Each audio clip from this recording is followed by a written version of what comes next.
Yep. People see you for who you are.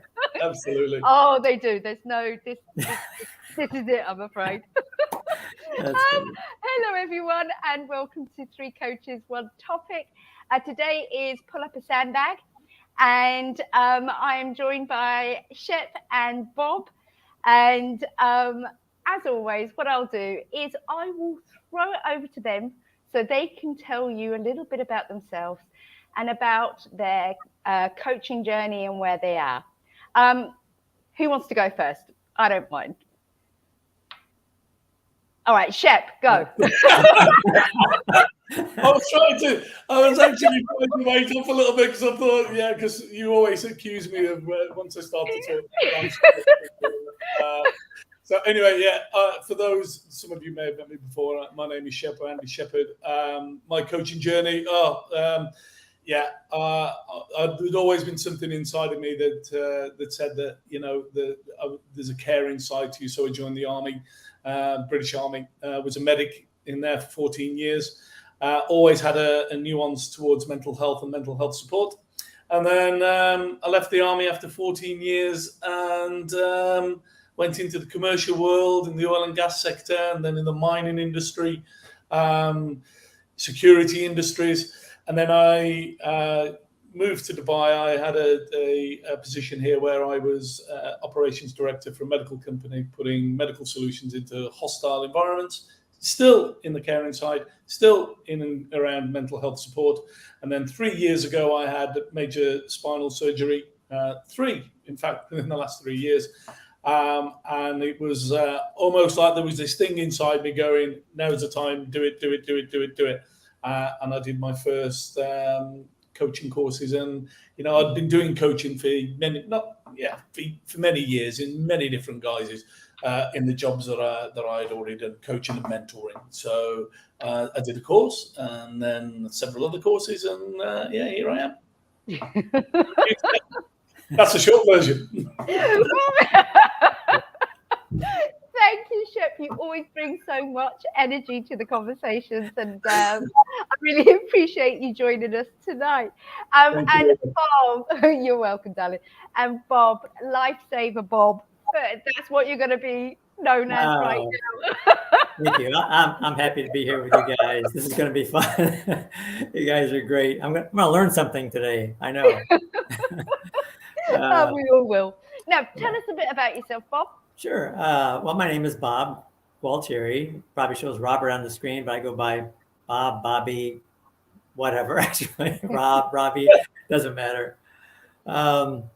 So my coaching journey is with Coaching Minds in UK. And I can think back to my younger years of being sensitive and having a desire to see people smiling and happy. And even through my young years in early school, but even on into high school and beyond, I realized as I got older that I was mentoring and coaching without even knowing I was doing it. I didn't have any formal training at the time, but that's actually what I was doing. I was holding space for people. I was listening to them. I wasn't giving advice, but I would hold space for them, which is a big part of the coaching process. But professionally, I've been an architect for more years than I'm going to name here. But that's really been my only profession. I haven't had all these incredible things like Shep, but I found that it's just kind of lost its luster, and my desire to be more into the coaching world and even in the mental health area is grown stronger and stronger. I've had my own struggles with anxiety and mental health. I have family members that have struggled with it. So I have a heart for it. Now more than any time in history, the numbers just keep rising for mental health issues. And we as coaches have an opportunity in front of us to be there and have an impact. So I'm grateful to be in it and be part of it, and great to be here with you guys this morning. Oh, thank you, Bob. And I think I said this last time about you. One thing that really stands out is when I was writing up your bio and I had your information was your compassion. I just love being around people such as yourself. So thank you very much. Thank you. You're welcome. Okay, so just very, very briefly, a little bit about me. I am a joy and purpose coach, and I'm kind of like the parents coach. And I have 26 years of education behind me, all the way from Montessori up to secondary learning support. I'm a single parent. I have 3 children, 1 daughter and twin 19-year-old boys. So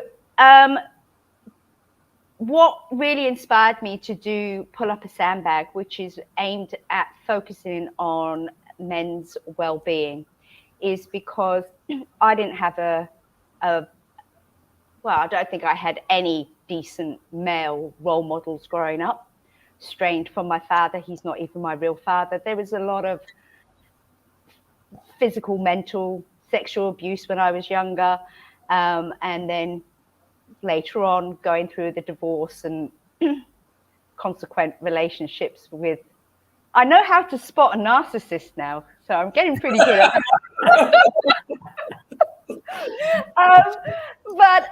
and then bringing up 3 children, and I'm very, very self-aware and conscious of, my sons having positive male role models, and I try to be both the mother and the father to them.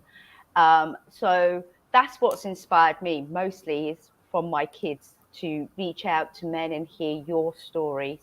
So it's opening it up to children, husbands, fathers to come and, really share their experiences.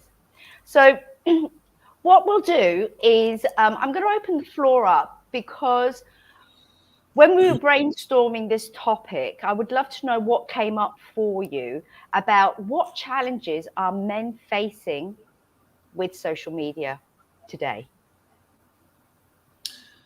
I think that before we go on to the sort of the social media aspect, I think we need to talk about male conditioning as a whole, as a general subject before that opens it up, because social media actually can exacerbate that.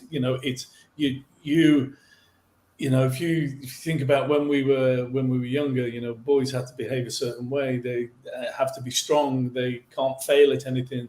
The woman is perceived, or the girl is perceived as being the weak one, and the boys perceived as being big and strong, and will protect the family and go out and go to work and do all of that. So from a very early age, all the way back, we actually are conditioning all our kids, but men especially in this day and age, where then everything is now put onto line, just makes the whole situation worse.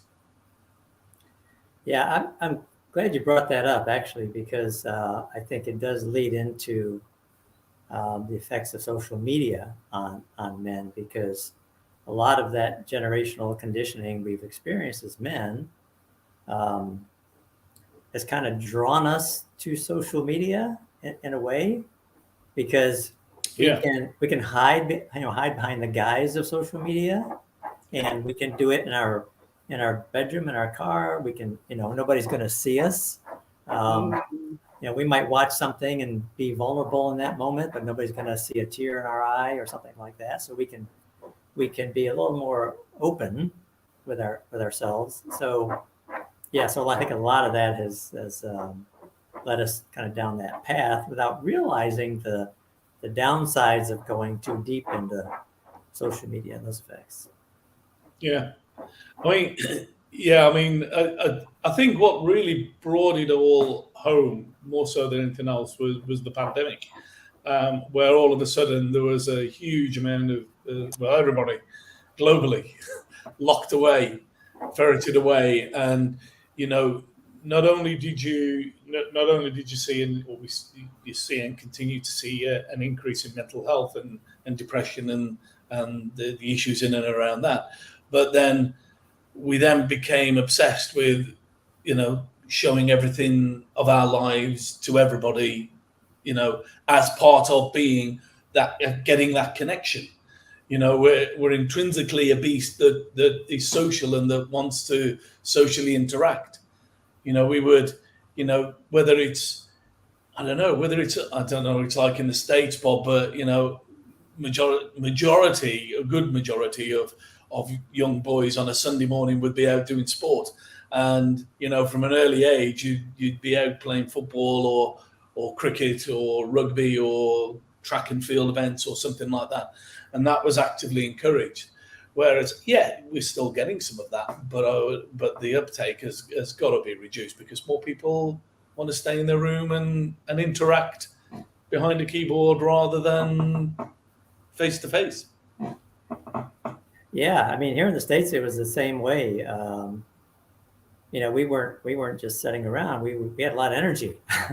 So, sports was a big thing for you, and it was an outlet. It was a social connection, even though we didn't realize it as men, and boys. It was a social connection, and all of us, intrinsically were born with that need for connection.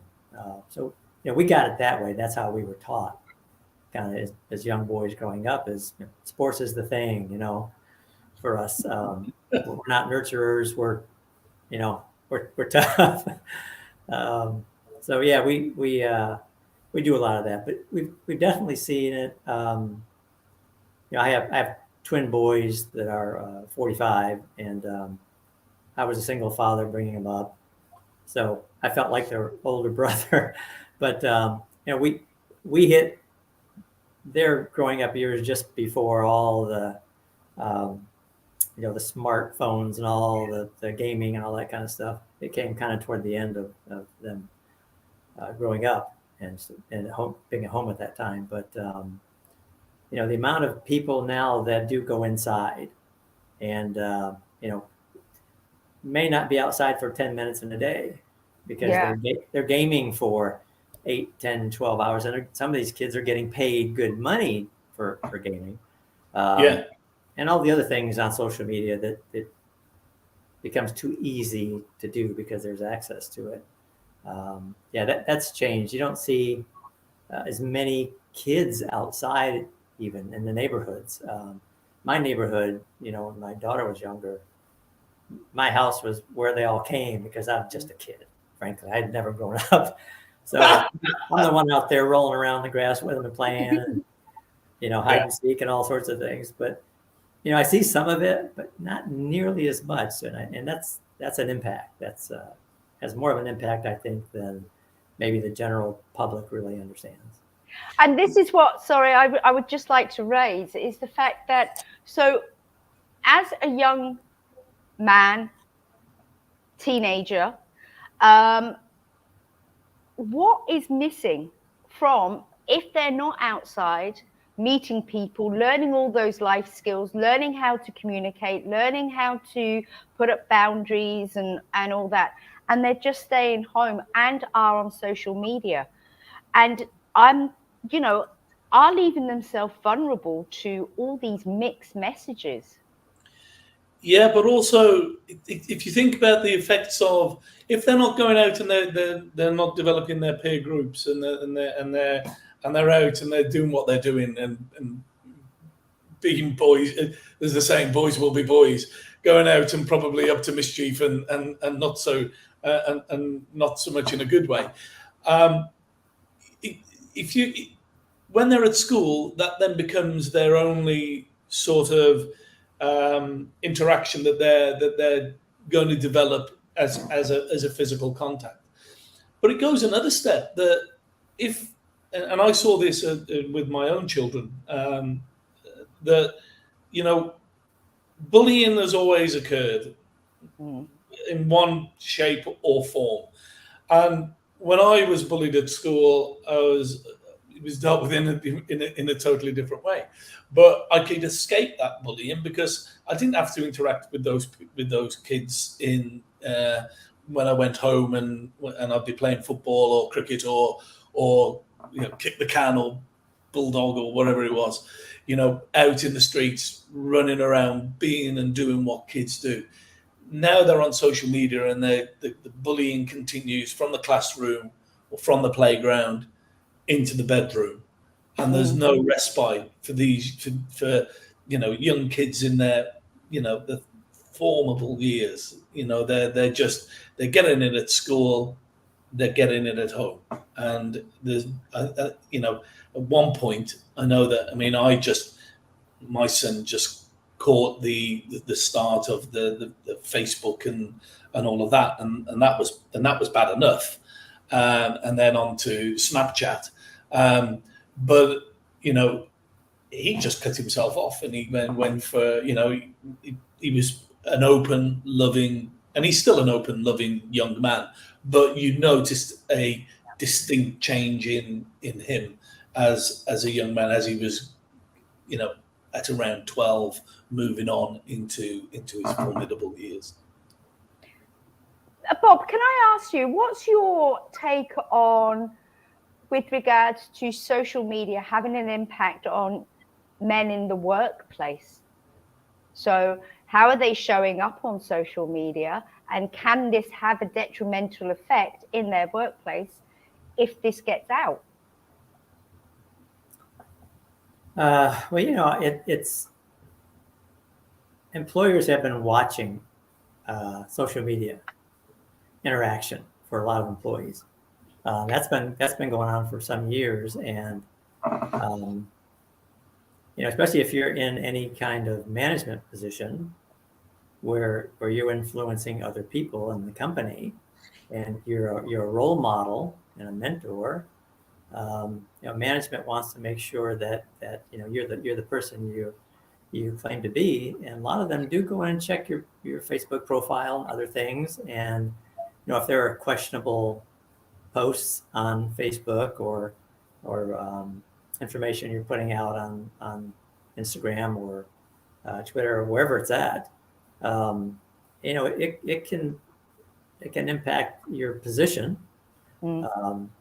And then you start to doubt. First of all, if you have your superiors now calling you in to have a discussion about, hey, what's going on here, and we don't like this, our company's not going to tolerate it. You find your positions in jeopardy, and then you start to question your own ability to perform. If you start this downward spiral. It can either lead you further into the social media because that's your escape, or hopefully you'll come to terms with it and maybe back away. But it can change your career completely, your path completely. If you're not careful. So that enticement of social media can be very detrimental to your profession and your workplace. Exactly, that enticement to share. And Shep, that leads on to you because of being ex-forces. I'm sure this, I'm not sure when you left the forces, but was this starting to show up? I think for me, I left the forces way before social media really took such a profile. Within society as a whole, so it was all relatively new, and we didn't really understand it. Got other priorities, but certainly likewise in my previous employment, we would, as a director, we would look at people's Facebook and social media to see what was being portrayed, and I'm pretty sure. I would imagine that HM government does exactly the same, because they're going to want to know what their servicemen and women are going to be wanting are up to more so than anything else, and making sure that it's also for us it was also about not just for the company but to also look at what's going on in someone's life. If somebody comes to work and they're not themselves.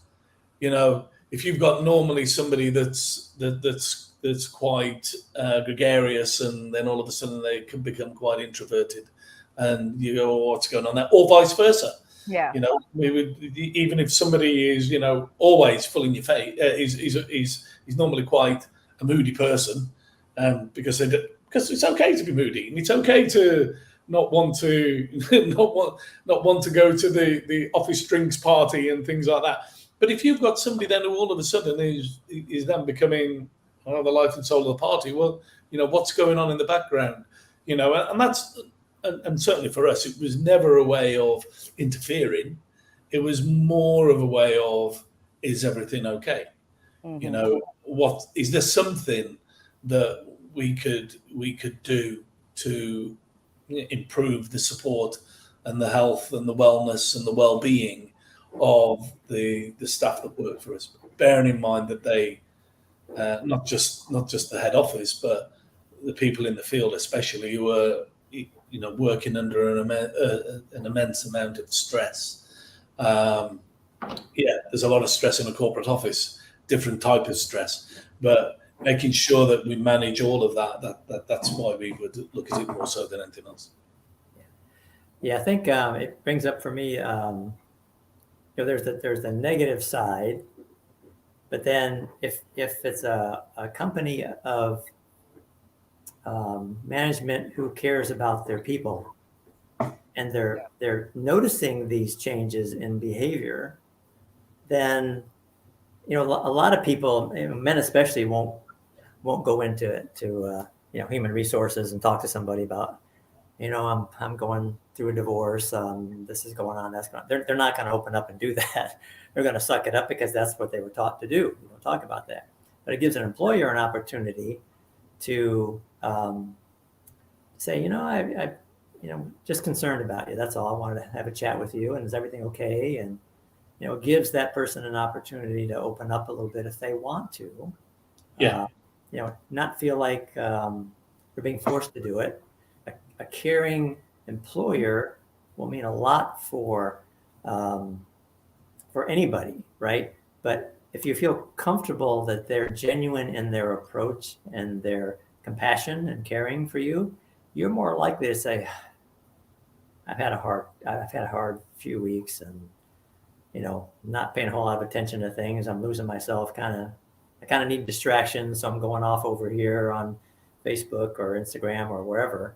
But it gives you a chance to open up and talk about something. So I think that's the flip side, the good part. Yeah. Yeah, absolutely. I would agree totally. I was going to say, do you think sort of men are more prone to get involved with some group on social media, or are they more open to like podcasts, listening to podcasts, and, you know, so they're getting involved, but they're not completely opening up and being vulnerable? Does that make sense?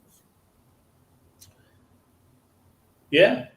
I mean, I think you may be right. I think it depends on the group, and I think it depends who's in that group. I think if it's a mixed group, then I think you would probably get perhaps not such an inclination to be involved. But I think even in groups where it's predominantly men, it would be.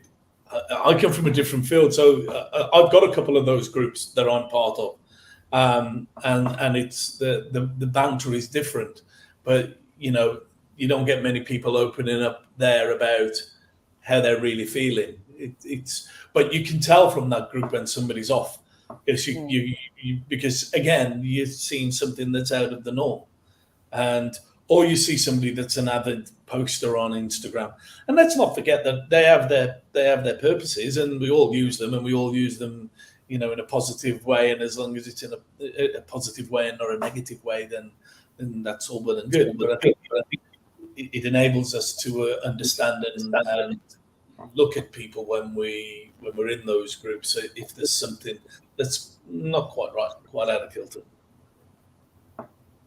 Yeah. I think men are probably less likely to jump in and get involved in a lot of groups. I think they probably would be more selective, and it would be more along the lines of a group that I don't know, it might be a hobby interest or something. Yeah. It's going to be more of a surface level type of group where you don't have to go into your emotions and into any kind of vulnerability. I think men go into those spaces until you come to a point where if you've been on a personal growth journey and you've come into an awareness and you're more open to that, then you'll go into groups that are give you the opportunity to be yourself and to talk more about who you are. But in general, I would say most men would probably just go into groups there where they can just, and they can even be a little more than they really are, but it's all surfacey stuff. Yeah, and I would say that, and it's also surfacey stuff. And I remember just even on just those basic groups that we used to have years and years and years ago. I really went through a really rough patch, a really bad time in my life where, life was rubbish. It was full of rubbish, and everything was rubbish, and therefore everything that was happening to me was rubbish. I was out of work, and I was dealing with some interpersonal issues in and around me. I got a young family. I was going through divorce, hit the bottle, had really bad suicidal thoughts, and my messaging on the group really changed profoundly, to such a degree that those ones that really knew me and known me for a while were like, we need to intervene. And then they turned up one day and knocked on my door, and I was drinking pints of gin and tonic. That's how bad it was, and it was horrendous. I'd gone right down the rabbit hole and right into this place that was just this perpetual world of rubbish is all I can describe it as. And if these three guys, in fact, and if they are listening to this today, they'll know exactly who they are, came and knocking on my door and just went, "Oi, need to get yourself together," and then gave me a big hug and went, "What's wrong?" And that was probably, I'm quite an emotional person anyway, so I don't have a problem crying, but then there was tears of all time. And then once they'd stopped and they went, "Right, let's get you some help and the help that you need," that actually, I got out of that really dark place, and I was in a really, really bad way, and I'd had suicidal thoughts. So whilst you didn't go there to be open and to be vulnerable, they saw a shift in your how you were communicating and behaving within the group, and they came to you. So this is where those groups and mini communities are so important.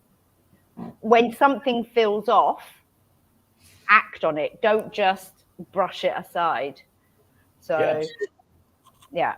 Yeah. So one thing that's coming up after your story, and thank you for sharing that, Shep, is how does social media hinder, or does it hinder you from forming authentic relationships or opening up and being vulnerable with your partner? If they're posting certain things, is this going to make you withdraw a bit more and not share? Well, I think one of the dangers in social media. Well, I'll back up a little bit. We're wired for connection, and we want it. We desire it, even if we don't verbally, as men, express it as much as women will. But we need connection. So, for instance, if you're already in a relationship, it doesn't matter if you're dating or you're engaged or you're already married. When things are maybe not as smooth as you'd like them to be, and you have those moments that are you're struggling through a little bit, I think social media is a detriment because it's an easy escape. And as soon as you dive into that world, you start to withdraw from your partner and you start interacting more with social media because you're seeing you're seeing something that you're not seeing next to you. Yeah. You're hearing something that you're not hearing from the person next to you that you need to hear or want to hear. And you can go find this stuff anywhere on social media you want to. I heard a talk a couple weeks ago about, the real pull to pornography when it started blowing up on the internet was, for some people, for some men, it was a form of connection. That's how they looked at it. Sadly, but it is though, isn't it? but It is a form of connection. It is, and if you're drawn to it and you get hooked into it, you will withdraw very quickly from what you really need, which is a real life partner that you can be intimate with. You can't be intimate on the screen. You can talk and you can make some kind of connection, but you can't in a way that you can in person, where you can look at them in the face and in the eyes rather, and communicate, even if it's difficult. So yeah, real danger in that, pulling you away, because it's real easy for men to be pulled and distracted anyway. Yeah, it is. But I think as well, when you look at the access of the internet and online pornography, back in the day you'd have to go to the newsagent and take a magazine off the top shelf and be really embarrassed while you were doing it. And but now you've got predominantly young men at a young age,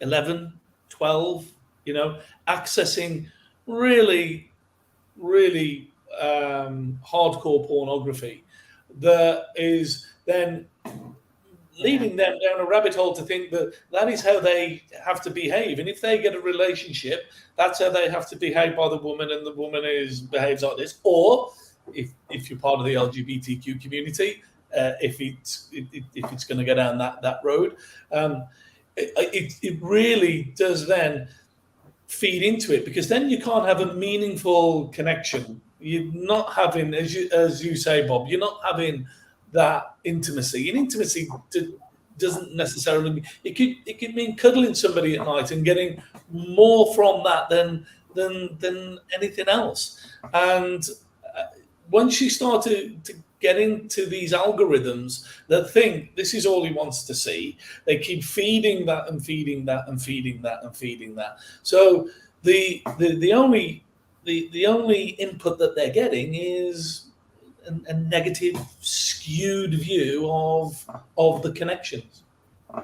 Yeah, and but what's interesting is that also, if during those years where they're learning how to be intimate and show affection to somebody else, if they're just staying in their rooms, they're not seeing how their parents, if they're together or what have you, how they're communicating, how they are, sharing that. So it's got to be seen and felt in person.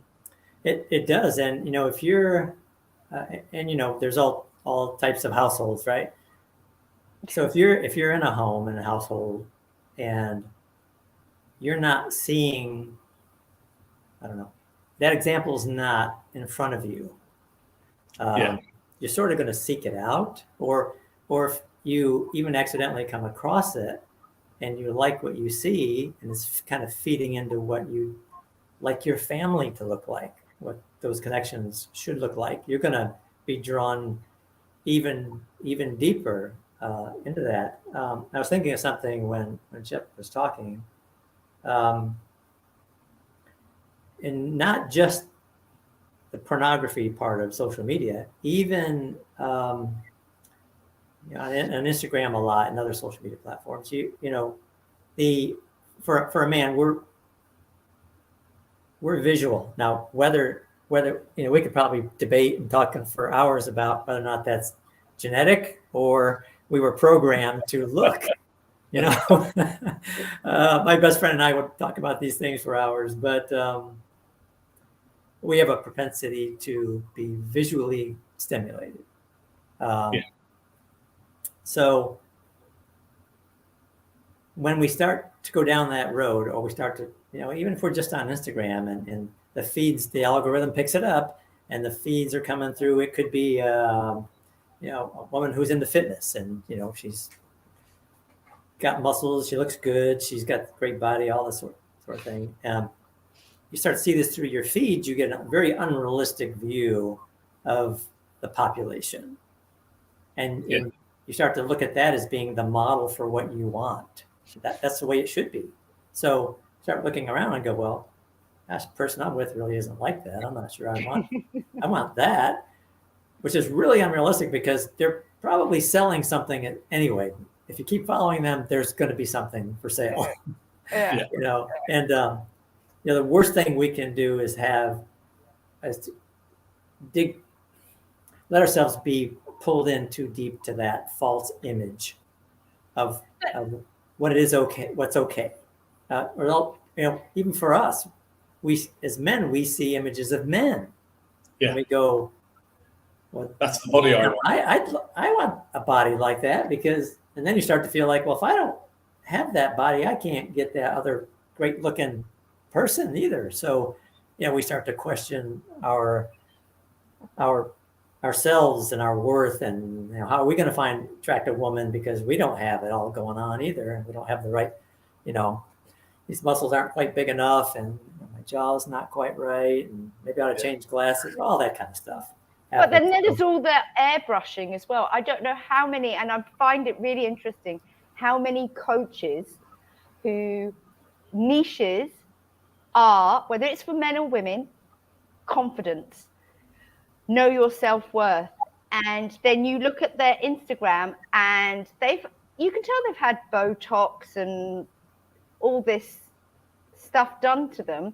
And then when you jump on a Zoom call, they don't look anything like this airbrushed image, apart from maybe a bit of Botox. And it's just like, how can you promote self-confidence when you're doing for me, it just is double standards. There's some amazing filters out there. Is all I can say. But look at the effects that lockdown had with when we're talking about, if we're talking about men and their self-image of, you've got all these young men that, exactly right, they're looking at Instagram and Facebook and Twitter and all of that, and everybody's out there and everybody's getting fit and they're all going out there, and all these fitness instructors come on and they're and they're doing the they got guns are out here, and there's a little 40-year-old middle-aged guy with a beer belly who's going, I'm going to do some of that. And then after a few weeks, he goes, well, I can't really do that. And then the bot then kicks in, and all he's going to get on his feed are young, strapping, good-looking men with nice tans, and they've all got nice teeth. Sorry, yeah. But that's reality. But then as you're locked down, and you've got to come, you come to ground with a bump, and it's when you look at, 48% of 16 to 40-year-olds during lockdown said that they had a negative view of their bodies, because they were constantly fed this narrative of, go out there, pump where you can do your home gym, and you can do that without really looking at yourself, or, as you say, Donna, having motivational coaches doing that and coaching them and going, okay, well, what is it that you want? Really, what is it that you want? Deep down, what do you want? And helping that person find that inner thing that really that they want. Okay, well, let's talk about that. If you're in that space where you are getting all those, what do you need to be aware of to turn around and say, right, stop, I've got to change something here and start taking action? So what things can people do? That's a good one. I think the first thing that has to happen is you have to start to ask yourself, how am I feeling after I'm spending time in this space? Because if I go into this space and then I leave and I go look in the mirror, I go, God, what the hell? You got a lot of work you got to do. That's not the mental image I've got of here. Yeah. So I think the first thing is to just try to let yourself be aware of what you're feeling. If you're coming out of that space feeling bad about yourself or feeling negative or feeling down, depressed, whatever, it's probably a sign you shouldn't spend a lot of time in that space. Maybe try to find something that appeals to you more, that feels good. Because there are things out there for people who, they don't have the filters on when they're teaching you things and they're being real and showing who they are. You can find things that will serve you in a way that will still improve your life and make you feel good about yourself, that are realistic, So you have to be aware of that. I think that's a huge thing. Not easy to do because you have to feel it. You have to let yourself go, okay, how do I, and make a habit of every time you go into a space like that, check in with yourself and go, okay, do I feel good after that? If I do, then I'm in a good space. Or other people can ask you. Yeah. If you've got close people around you and they're noticing every time you come out of your room and you've been on Instagram or what have you, TikTok, and you're in a negative space, you're a bit more aggressive, then, you need to have that conversation. Say, what are you watching? How are you feeling afterwards? Is this getting you excited and motivated?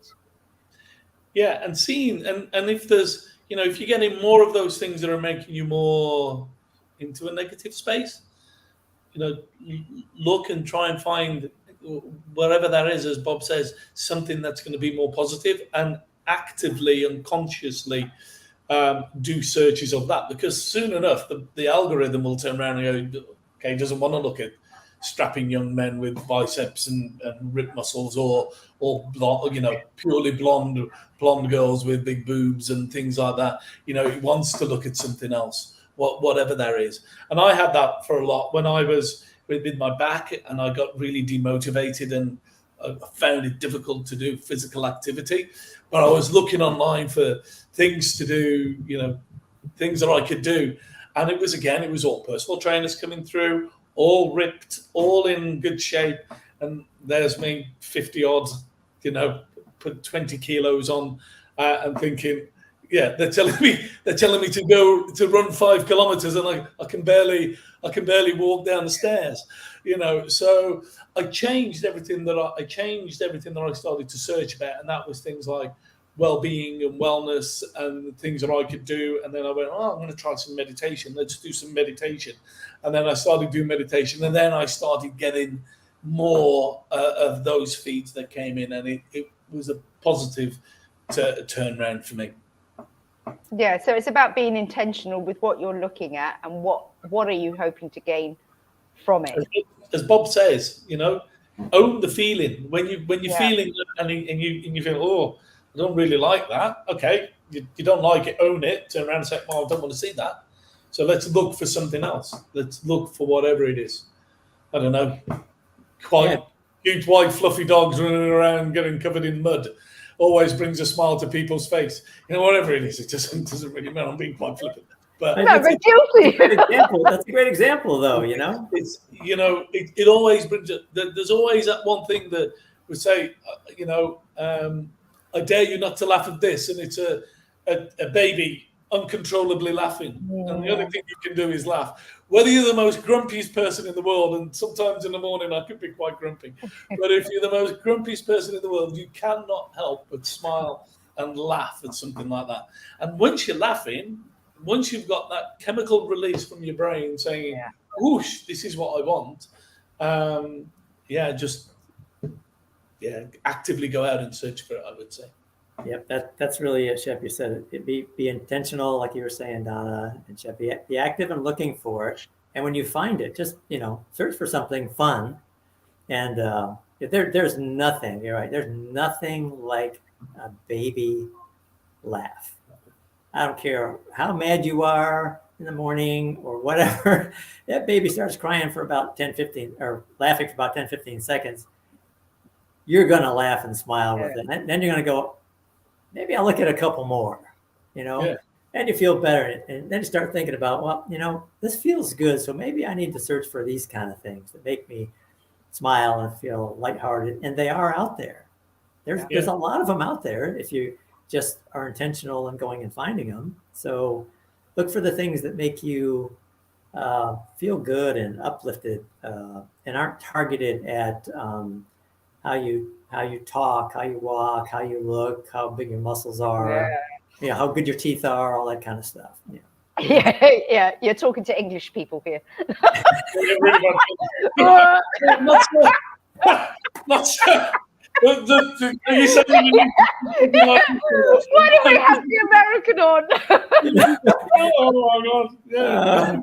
Well, it's true. Americans are the worst with that. I mean, we really are the worst. We're obsessed with that. I had Invisalign braces got them off in 2020, like August of 2020. But for years I didn't feel good about them. But I've had conversations with other people, and we look at people all around the world, and who are the most obsessed people with their teeth?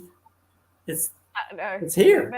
It's in America. And I mean, I remember a guy I worked with. I walked in the office one day and I thought I had to put sunglasses on. That's not normal, man. Do you get it? It's not normal. Exactly. Yeah. Can you tone that down a little bit? It's a little bit bright. I know. Like, I can't look at you. I just can't look at you. I do. Look, guys, before we go, I just want to ask you, do you have any tips of sort of, well, when you were talking, what came up for me was, if people are looking and searching on social media, if men are looking for that, what are they looking for? Be aware of what are they trying to find and how can they find that with the people, community around them. So do you have any tips for people of how they can have that awareness and apply it to real life? I mean, picking the community that you want to be, that you want to be part of, really, because you'll find anything online. If you're, there was another study done in the States which said that, misogynistic men, sexists, homophobic men, if they believed that was what made up masculinity, that they had those traits in them, that all of them were depressed in some form or other. So, I would say don't go down that rabbit hole. No. Pick the tribe that you want to be part of. Be an active part of that tribe, and I'd say a positive tribe. Because we can all have tribe, and some may be not so positive. But get a positive tribe, and actually, be part of that community, but don't be all sucked in with it. Go out and live a life outside of social media as well. Social media is great, and it does some great things. It does some amazing things, and especially when you look at charities and things like that, and people get that's a good thing for men to get actively involved in is charities, is charitable events, things that will give you that moment, that moment of that laughing baby moment.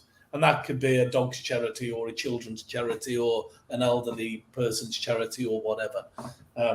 Find something positive and make that your tribe. Yeah, very, very well said. I think, like we were talking earlier, we're wired at birth for connection. We had it in the womb before we were birthed, and it came into the world. And whether we're always aware of it or not, we need that connection. And to your point, Shep, look for things, and sometimes you have to be a little uncomfortable. You have to just take the step and try something. Find a group that appeals to you. If it's a hobby, if you like to hike, find a group that likes to hike. If you like sports, find something like that. If you like photography, doesn't matter what it is, but give it a shot. There are groups everywhere that physically gather together, and so you can find one that you'll like, and then you'll start to feel that social connection that you've been wanting. And I think the other thing men can do is, it's always good to question, right? If you find yourself feeling a certain way about something, maybe ask yourself why. Reflect a little bit maybe on how you grew up, what you were taught, and question whether or not that's really been good for you, and whether or not you need to try something a little different or change your perspective on things. I think you just have to, like for me, I've got a big tennis group. I love tennis. I'm involved in that, and but everybody has a hobby. We all have likes and dislikes. Find something you like and find a group that does it, and seek it out. I think it's dangerous though with the social media is how much, and obviously there's a lot of psychology that goes behind it, especially with like TikTok and Instagram with the reels and keeping your attention for very short, limited time frame. The amount of people that I hear that they sit down for 5 minutes to look through Instagram or TikTok, and before they know it's 2 hours have gone past. Yeah. There's I follow a couple of neuroscientists, and our evolution has not taken us to a place where we can constantly take dopamine hits. Mm-hmm. And these are smart people behind all these platforms, so they know how to give you a dopamine hit. And all the programming is based on giving you that. So if you're getting that feel good dopamine hit, the chemical release out of your brain, you're going to stay there, and you're not even aware that you've clicked off stuff for 1 or 2 hours like that. Yeah. So I think, men, of course, but not just men, we have to be aware that there's something behind that. And you can't expect to be in a space where you're going to get constant dopamine hits and walk around with this like Joker smile on your face all the time. It's not what life is about. We're going to have sad days and crappy days and angry days and all that. And it's perfectly all right. We could feel but that's escapism as well. Whereas before, reading a book, you would escape, but it would give you the space for your brain to be creative, to be imaginative. Yeah. When you're escaping into social media, you don't have that luxury for your brain because you're hit with something else every few seconds or minutes. So we are mentally going to be struggling with that. Yeah, and not just men. It's not just it's not just a thing that is relating to men, but perhaps take a break from it every now and again. And my partner got really so exactly that. I'm glad you raised that, Donna and Bob. That was constantly on social media, but it was all really getting really negative, and there'd be a post, and then it would be like angry person would come out, and then it would be, and then it would be, oh, why is that person then responded in a negative way towards me? Well, have you seen what you've put? Well, that's not so positive language, is it? To the degree that he came off social media. Yeah. now replaced with podcasts and different things, but in a more healthy way. Yeah, and I think being mindful. Oh, sorry. Yeah, being mindful about that. Like if you're going out to restaurants, if you're going to be watching a movie, if you're having dinner at home, you know, have a place where you can put your mobile phone. You're not going to be tempted to look. When you go to bed, don't put it in your bedroom. My kids hated it that I had these rules. Go in the car, you're not having your phones. We go out for dinner, you don't have your phones. You know, so the boys knew how to talk, how to communicate, how to observe, looking around at other people, how they're interacting and picking that up. So I think it's not about turning it off completely. It's just being mindful. There's a time and a place for everything. And if it's starting to affect your mental health and you're walking away, you're not sleeping properly, you're having negative thoughts about yourself and others, this is a wake-up call for you to take control, and reach out and talk to somebody. Talk to your partners. Yeah, and if you can't talk to your partner, talk to a good friend. I don't know. At some point, I don't know. I can't. It's quite a broad brush what I'm going to say now, but we've all been in a situation where we felt we've not been able to speak to our partner at some point or other in time. Some more than others. Once or twice. But find somebody that you can speak to, and and there's plenty of us out there who are non-judgmental, who are there to listen. So speak about it. That's a big thing. I think it's really important for it's important for everyone, but for men who have been programmed to not be open that way, it is okay to be that way. So if you feel that way, there's nothing wrong with you. There's nothing wrong with you opening up and talking to somebody. If it needs to be a friend, like you say, sometimes it can't be your partner, but there's a friend somewhere that will listen. So don't feel like you're broken, and you don't need to feel ashamed that you're reaching out to somebody. You're actually being very strong, because it takes a strong person to reach out for help. And so feel good about that you've come to that awareness that, okay, I'm in a space, I just can't figure this out. I need to go talk to somebody.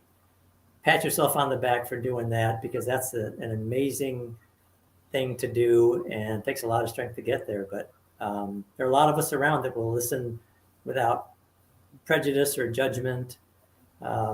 So seek somebody out. It's might not be easy, but you can do it. Yeah. But you're right. It's a power of strength. It's not a sign of weakness. To be able to express yourself in a way and be able to just let it out, and it doesn't matter what it is that comes out. It's okay. And as you say, Bob, there are plenty of us out there that are non-judgmental, willing to listen and to help you or help whoever it is, for them to find what it is that they want and where they want to be. And it really, making that first step, that's the hardest bit. As soon as you've done that first step, it's all downhill from there. Yeah, exactly. And at the end of the day, we're human. We all have these emotions, these limiting beliefs, these fears, these insecurities. It doesn't matter if you're a man or a woman. If a woman turns around and says that's not manly, I was just about to say ditch her, but I can't say that. But you know what I'm saying.